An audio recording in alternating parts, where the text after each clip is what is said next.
ഇനി സഹോദരന്മാരെ, ഇപ്പോ ഞാൻ പറഞ്ഞില്ലേ കിൽത്താ യദൈഹി യമീൻ ഒരു ഹദീസ് ഉണ്ട്. ആ ഹദീസിന് പേരോടൊന്നും അർത്ഥം പറയാത്ത ഇവിടെ വന്നിട്ട് ഞങ്ങൾ ആ ഹദീസിൽ ഇവിടെ വായിച്ചുള്ളൂ.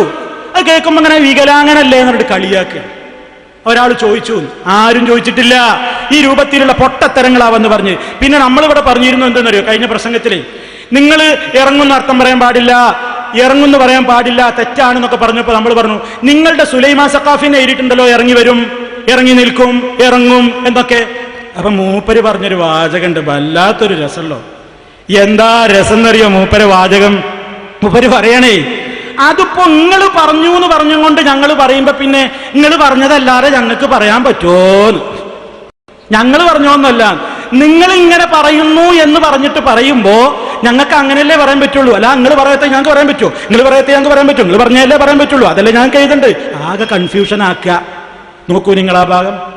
സഹോദരന്മാരെ, എന്നിട്ട് സുലൈമാൻ സഖാഫിന്റെ ഒരു ബുക്ക്, ആ ബുക്കിൽ അദ്ദേഹം നിങ്ങൾ ഇങ്ങനെ അർത്ഥം പറയാറുണ്ട് എന്ന് എഴുതിയ സ്ഥലത്ത് ഒരു ഹദീസിന്റെ പ്രകടമായ അർത്ഥം ഇപ്രകാരം വായിക്കാം, ഇപ്രകാരം വിശ്വസിക്കാന്നില്ല, ഇപ്രകാരം വായിക്കാം. നബി പറയുന്നു എല്ലാ രാത്രിയും അല്ലാഹു ആകാശത്തിലേക്ക് ഇറങ്ങി വരും. ഈ ഹദീസിന്റെ വ്യാഖ്യാനത്തിൽ ഇമാം നവവി പറയുന്നു എന്ന് പറഞ്ഞൊരു വിശദീകരണം. അപ്പൊ നിങ്ങൾ എഴുതുന്നത് ഇങ്ങനെ വായിക്കാൻ അയാൾ പറഞ്ഞത് കൊണ്ടുവന്നിട്ട് പേരോട് ഇവിടെ ആളാകത്ത് ഇയാൾ പറയാണെന്ത് നിങ്ങളെ സുലൈമാൻ സഖാഫി പറഞ്ഞിട്ടുണ്ട്. നിങ്ങൾ എഴുതി അങ്ങനെ തന്നെയല്ലേ ഞങ്ങൾ വായിക്കുന്നു, അല്ലാതെ ഇങ്ങനെ വായിക്കുക. നിങ്ങൾ എഴുതിയത് നിങ്ങളെല്ലാം വായിക്കാൻ പറ്റുമോ? നിങ്ങൾ അങ്ങനല്ലേ എഴുതിയത്? എന്നിട്ട് ഞങ്ങൾ പറഞ്ഞാണെന്ന് വെച്ച് കെട്ടിയില്ലേ? കബളിപ്പിക്കലല്ലേ മൗലവി? കബളിപ്പിക്കലല്ലേ ഇത്? ഇതാ കബളിപ്പിക്കല്. നമ്മൾ എഴുതിയതാണോ? അത് കേട്ടോളി. നിങ്ങൾ പറയുന്നൊരു ഇതിലുണ്ട് കേട്ടോളി. ഞാൻ വായിച്ച വാചകം കേട്ടോളൂ. ഇമാം അബൂ ഹുറൈറ റളിയല്ലാഹു അൻഹുവിൽ നിന്ന് ഇമാം മുസ്ലിം ഉദ്ധരിക്കുന്ന ഒരു ഹദീസിന്റെ പ്രകടമായ അർത്ഥം ഇപ്രകാരം വായിക്കാം. പ്രകടമായ അർത്ഥം ഇപ്രകാരം മുജാഹിദീങ്ങൾ എഴുതിയതുപോലെ വിവരിക്കാനല്ല. തട്ടിപ്പ് കണ്ടോ? പ്രകടമായ അർത്ഥം മുജാഹിദീങ്ങൾ എഴുതിയതുപോലെ ഇപ്രകാരം പറയാനല്ല പറഞ്ഞത്. നിങ്ങൾ എന്താ പറഞ്ഞതറിയോ? പ്രകടമായ അർത്ഥം ഇപ്രകാരം വായിക്കാം. നബി സല്ലല്ലാഹു അലൈഹി വസല്ലം പറയുന്നു, എല്ലാ രാത്രിയും അല്ലാഹു ഒന്നാം ആകാശത്തിലേക്ക് ഇറങ്ങി വരും. ഇറങ്ങി വരും തന്നെ പറഞ്ഞത്. മുപ്പര് പണ്ട് എൻസിലൂ യജീഊന എവിടെയുള്ളൂ എന്നൊക്കെ ഭയങ്കര ആവേശത്തിൽ ചോദിച്ചിരുന്നു. എൻസിലു എന്ന് പറഞ്ഞാൽ ഇറങ്ങും, മൗലവി പെടാന്നിട്ട് ഇറങ്ങി വരും എന്നാ പറഞ്ഞത്. എന്നാ അതിനെവിടെ മൗലവി പദം എന്നൊക്കെ ചോദിച്ചു. എന്താ പദം വേണ്ടത്?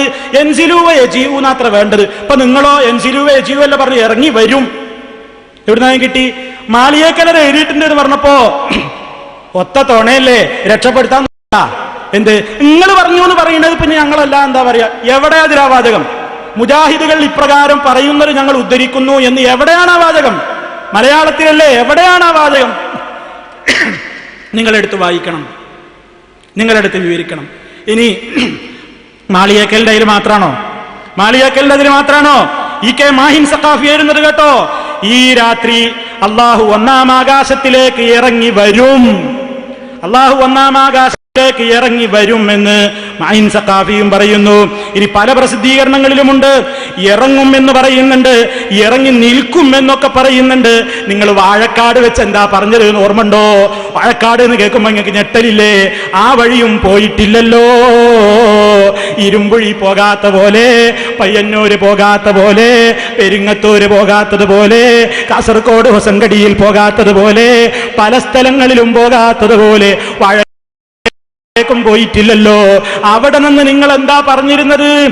ഇറങ്ങുമെന്നും അതുപോലെയുള്ള കാര്യങ്ങൾക്കൊക്കെ മുത്തശാബിഹായ ആയത്തുകൾക്കും ഹദീസുകൾക്കും ബാഹ്യാർത്ഥം പറയരുതെന്ന് വിശ്വസിക്കുന്ന ഇസ്ലാമിക വിശ്വാസത്തിലേക്ക് മടങ്ങിക്കൂടേനാ എന്ന് ചോദിച്ചത്.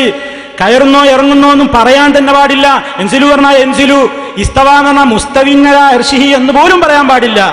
അത്ര പോലും മാറ്റം വരുത്താൻ പാടില്ല. ഇസ്തവ ഇസ്തവ, എൻസിലു എൻസിലു, എത് എത് എന്നല്ലാതെ അർത്ഥം പോലും പറയാൻ പാടില്ല എന്ന് പറഞ്ഞിന്ന് ആ ആളിപ്പോ ഇവിടെ വന്നിട്ട് ഇപ്പൊ എന്തൊക്കെയാ പറയുന്നത്? ഇറങ്ങി വരും, ഇറങ്ങും ഒക്കെ അങ്ങനെ പറയുന്നതിന് തകരാറില്ല എന്നിടത്തേക്ക് എത്തി. അങ്ങനെ വിശ്വസിക്കാഞ്ഞാ മതി, അങ്ങനെ പ്രകടമായ അർത്ഥം പറയണതിന് കുഴപ്പമൊന്നുമില്ല എന്നിടത്തേക്കൊക്കെ എത്തിയില്ലേ?